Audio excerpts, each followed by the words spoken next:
this video, we're going to introduce the concept of vectors. A vector is a bit of a funny object, generalizing what you're familiar with as a scalar. A scalar is something which is just either a number or something like temperature or pressure or time, which is a number with some units attached. A vector, by contrast, is a geometrical object, and it's something which you can either think of as a directed line segment or something which connects 2 points in a straight line. So in a simple way, we can think of just 2 points, 2 arbitrary points in some arbitrary space with a line connecting them and a direction to that line.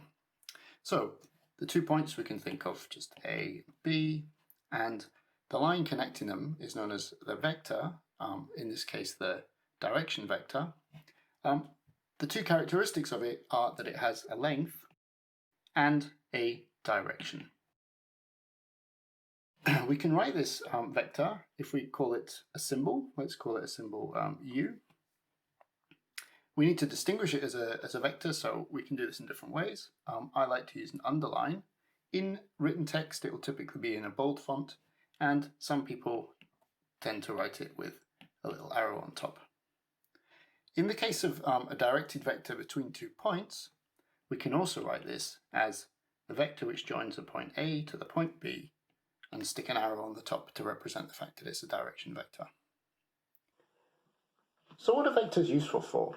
Well, you'll find that when we do things like dynamics, when we talk about velocity, force, acceleration, even displacement, these are actually vector quantities. They have both a direction to them and a magnitude. Simple example of using vectors to represent displacements. So here we have a map of the UK, and considering the cities London, Edinburgh and Manchester. So if you were going from London to Manchester, this can be represented as a vector on this picture as just the red arrow going from L to M. So that we can write as a vector LM with an arrow on top.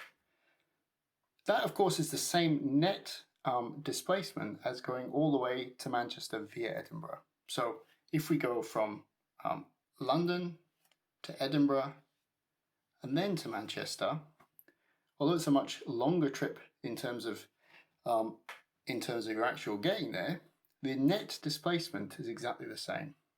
So in fact, we can draw this picture on the right, which represents the actual net displacements of each parts of those trips. This is actually a representation of those trips using vectors. And we see here a very important thing, that the trip LM, London to Manchester, being the same as a trip from London to Edinburgh and Edinburgh to Manchester, represented with these arrows, means that they form a triangle. And in fact, we can now write down a little bit of maths to go with this. We can write down that LM, the trip from London to Manchester, is the same as, equal to, London to Edinburgh plus Edinburgh to Manchester.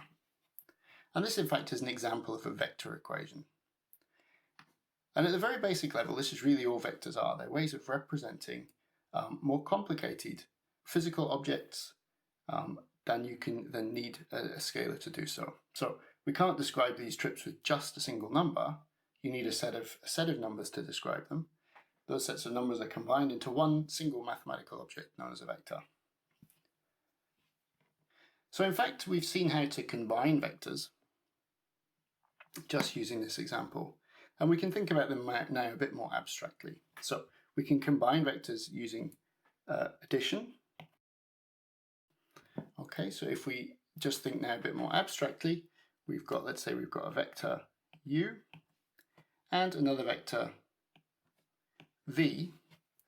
Then how do we add those together? Well, the idea of vectors is that they don't need to be attached to a single point in space.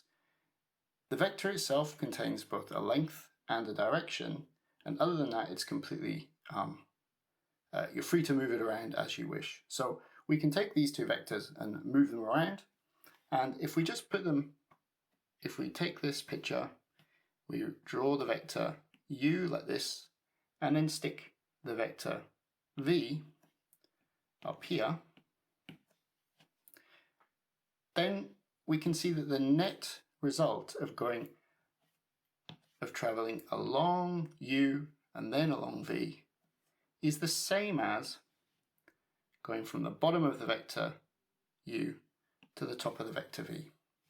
And so this new vector we can write as u plus v.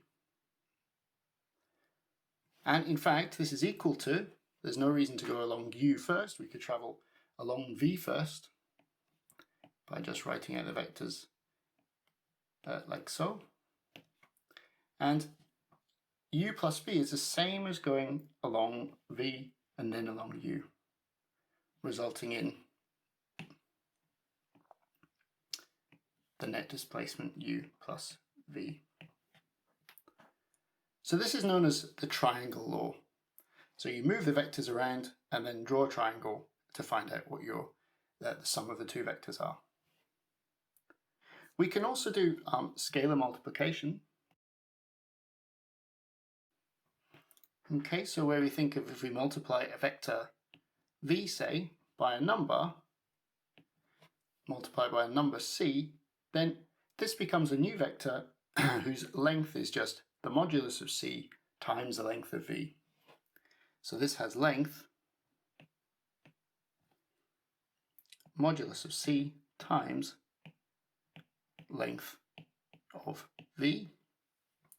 So if c is bigger than 1, it will get longer. If c is smaller than 1, it will get shorter.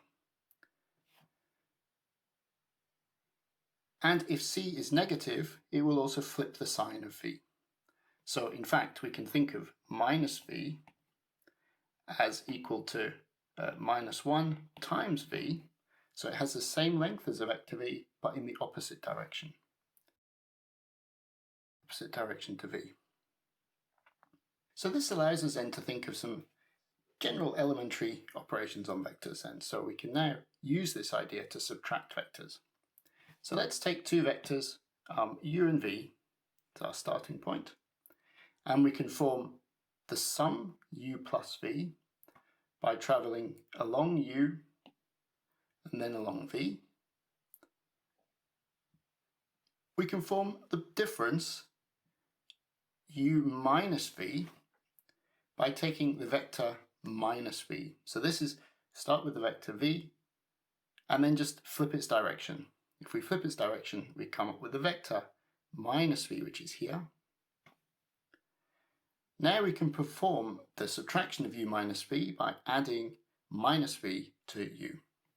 So we travel first along minus v, then along u, to get the resulting vector u minus v.